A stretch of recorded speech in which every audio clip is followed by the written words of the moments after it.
Hi, folks. I'm the Reverend Danny Crosby, a Unitarian minister serving congregations in Altrincham and Urmston in the northwest of England, but serving folk from all over the world. That's what we can do these days.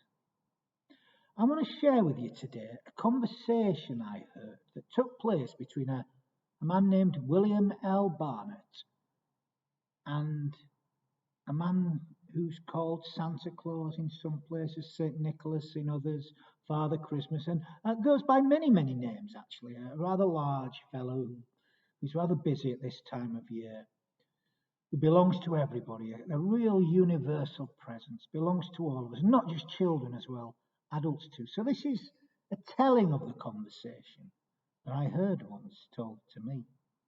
I'll try and get it right, but you'll just have to forgive me if I don't. I hope Captain Dan will. I'm Reverend Dan, so I'm just helping him out while he's actually helping out this rather large fellow who's busy at this time of year. That's why he's not telling the stories. I'm having to fill in, play his role. So please forgive me. I'm not quite as good at telling a tale as him, but I'll do my best. And then I'll end the little tale with his usual goodbye. I'll try and do that as well. Okay. So here's that little conversation. So here's a conversation that took place between William L. Barnett and a large, oldish fellow in a red outfit with a big white beard. I think he may have been called Nicholas, although he goes by many, many different names in many, many different lands.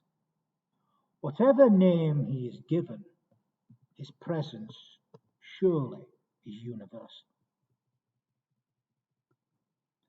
There he sat, red suit, conical hat, fur trimmed and all, on a chilly park bench, glancing skyward as though assessing the chance of snow.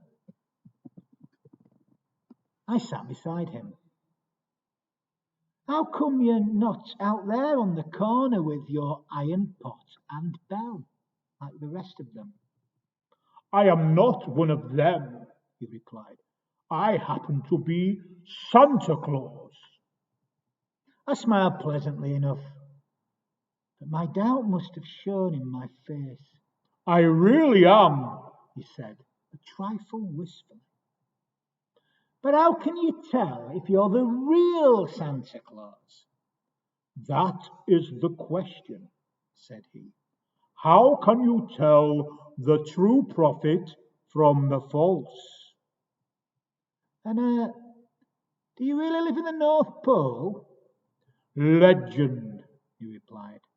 The fact is, I am everywhere.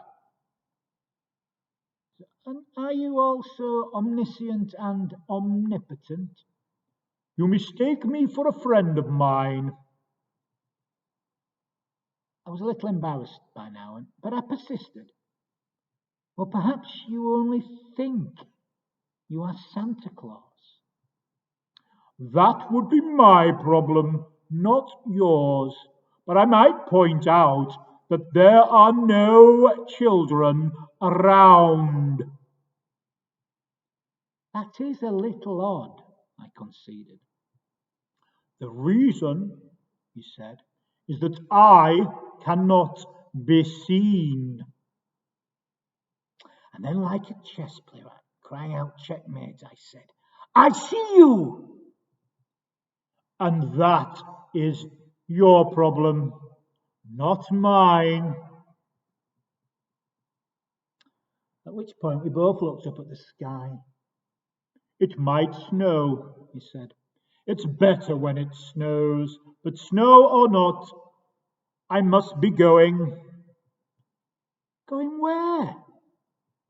To distribute toys, of course. Okay, but one last question. What is the spirit of Christmas? Well, if you want to sound scholarly, you might call it the ultimate potential. It's the moment when the best that is human surmounts all the stumbling blocks on the path to becoming. You care, so you help.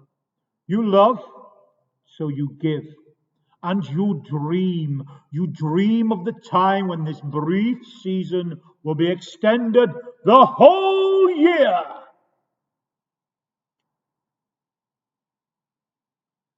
But don't you sometimes get a bit discouraged?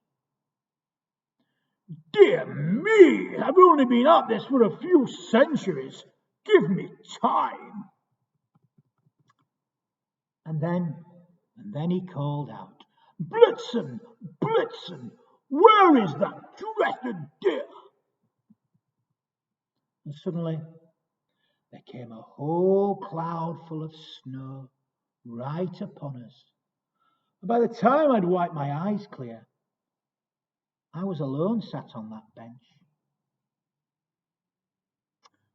But there were hoof marks in the snow and one dry spot on the bench. A very broad spot, I may add, where he had sat.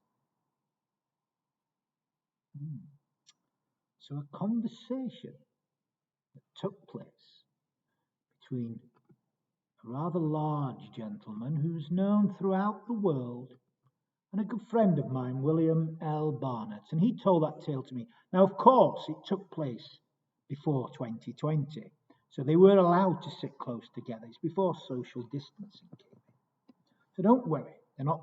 Santa Claus is fine, he's well and he's fit, and he'll be doing his tasks tomorrow night. Don't you worry about it. He's very healthy. How do I know that? Because he told me. Well, he didn't tell me directly. Captain Dan told me. And you can trust him, can't you? So, until we meet again, I hope you have a lovely, lovely Christmas. And I'm going to say good night in the way that Captain Dan would always do so. We know it, don't we? Good night. Good night. Oh, sweet repose. Don't lie on your belly, because you might just squash your nose. Good night.